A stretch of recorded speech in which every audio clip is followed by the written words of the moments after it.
బోరుగడ్డ ఇష్యూలో అసలు ఏం జరిగింది? అరండాల్పేట పిఎస్లో 32/21 క్రైమ్ నెంబర్లో మనం ఈ ఏమన్ ముద్దాయిగా బోరుగడ్డ అనిల్ని 16వ తారీఖు అక్టోబర్ 16వ తారీఖున అరెస్ట్ చేయడం జరిగిందండి. 17వ తారీఖున జ్యుడిషియల్ రిమాండ్ కూడా తీసుకోవడం జరిగింది. సబ్సిక్వెంట్ అతను రిమాండ్ చేసిన తర్వాత ఎందుకంటే ఇతని యొక్క ఫైనాన్షియల్ మూలాలు ఏమిటి, ఇతనికి ఎవరు ఫైనాన్షియల్గా సోర్స్ చేస్తున్నారు, ఎవరు అండ చేసుకుని ఇతను సోషల్ మీడియాలో ఇలా మాట్లాడుతున్నాడు అనేది మొత్తం కంప్లీట్గా ఇతని గురించి ఒక 360 డిగ్రీ ప్రొఫైల్ రెడీ చేయాలనే ఉద్దేశంతో ఇతను మనం పోలీస్ కస్టడీ కూడా కోరడం జరిగింది.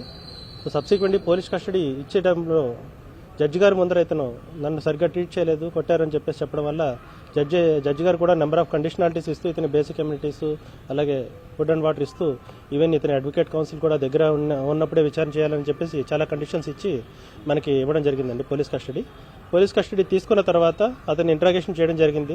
ఇంట్రాగేషన్ అయిపోగానే ఇమీడియట్లీ అతను నాకు కొంచెం చెస్ట్లో పెయిన్ ఉంది, బ్రీతింగ్ ప్రాబ్లం ఉందని చెప్పేసి చెప్పడం వల్ల మనం విత్ మెమో ఎంఎన్ఎస్ఐ అలాగే కొంతమంది టీంతో ఎస్కాట్ ఇచ్చి ఇతన్ని జీజీహెచ్కి తీసుకెళ్ళడం జరిగింది.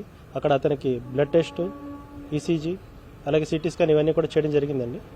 సబ్సిక్వెంట్గా డాక్టర్ గారు చెప్పింది ఏంటంటే బేసికలీ కొంచెం టెన్షన్ పడడం వల్ల అలాగే ఇతనికి గ్యాస్ ప్రాబ్లం ఉండడం వల్ల బ్రీతింగ్ ఇబ్బంది పడుతున్నాడని చెప్పాడు.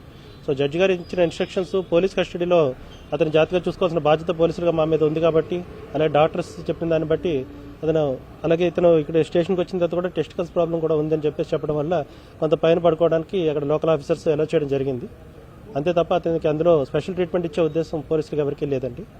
అంటే కొద్దిమంది సిబ్బంది అంటే షేక్ హ్యాండ్లు ఇస్తూ కూడా ఆయనకి అంటే ట్రీట్ చేయడం జరుగుతుంది, దాన్ని ఎట్లా చూడవచ్చు? ఈ కేసుని మొత్తం జిల్లా యంత్రాంగం అంతా మా గౌరవ ఎస్పీ గారి ఆదేశాల మేరకు చాలా సీరియస్గా తీసుకోవడం జరిగింది. ఇతని మీద సబ్సిక్వెంట్ యాక్షన్కి కూడా సివియర్ కేసెస్ కూడా కట్టడం జరిగింది. వేరే పోలీస్ స్టేషన్లో పట్టాపురం అలాగే తుళ్ళూరు ఇలాగా వేరే పోలీస్ స్టేషన్లో కూడా కేసులు కట్టడం జరిగింది.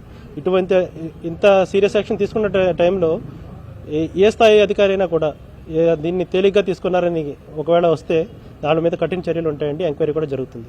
చూసారా మీరు అంటే వీడియోస్లో అంటే షేక్ హ్యాండ్ లిస్ట్ కూడా పోలీసులు అదే ఇప్పుడు ఏదైతే ఫుటేజ్ బయటకు వచ్చిందో దాని మీద కంప్లీట్ ఎంక్వైరీ జరుగుతుందండి, విచారణ జరుగుతుంది.